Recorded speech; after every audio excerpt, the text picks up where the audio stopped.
আকাশের রং ঘাস ফড়িংয়ের দেহের মতো কোমল নীল। চারিদিকের পেয়ারা ও নোনার গাছ টিয়ার পালকের মতো সবুজ। একটি তারা এখন আকাশে রয়েছে। পাড়াগার বাসর ঘরে সবচেয়ে গোধূলিমতির মেয়েটির মতো।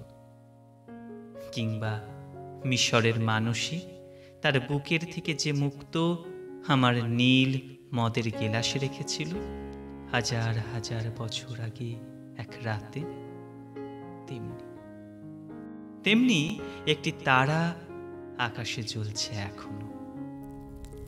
হিমের রাতে শরীর রাখবার জন্য দেশওয়ালিরা সারা রাত মাঠে আগুন জ্বেলেছে।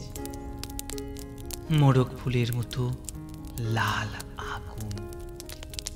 শুকনো অশ্বত্থ পাতা দুমড়ে এখনো আগুন জ্বলছে তাদের। সূর্যের আলোয় তার রং কুমকুমের মতো নেই আর, হয়ে গেছে রোগা শালিকের হৃদয়ের বিবর্ণ ইচ্ছার মতো। সকালের আলোয় টলমল শিশিরে চারিদিকের বন ও আকাশ ময়ূরের সবুজ নীল ডানার মতো ঝিলমিল করছে। ভোর। সারা রাত চিতাবাঘিনীর হাত থেকে নিজেকে বাঁচিয়ে বাঁচিয়ে নক্ষত্রহীন মেহগনির মতো অন্ধকারে সুন্দরীর বন থেকে অর্জুনের বনে ঘুরে ঘুরে সুন্দরী বাদামি হরিণ এই ভোরের জন্য অপেক্ষা করছিল।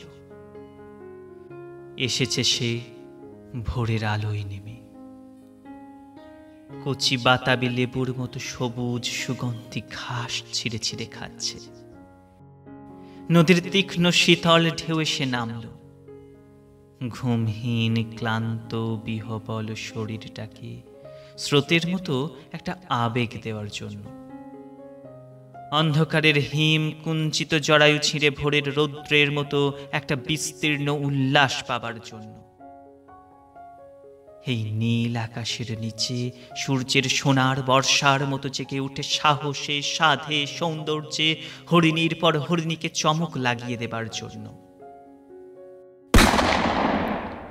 একটা অদ্ভুত শব্দ। নদীর জল মচকা ফুলের পাপড়ির মতো লাল। আগুন জ্বলল আবার। উষ্ণ লাল হরিণের মাংস তৈরি হয়ে এলো। নক্ষত্রের নিচে ঘাসের বিছানায় বসে অনেক পুরনো শিশির ভেজা গল্প। সিগারেটের ধোঁয়া, টেরিকাটা কয়েকটা মানুষের মাথা, এলোমেলো কয়েকটা বন্দুক। হিম, নিষ্পন্দ, নিরপরাধ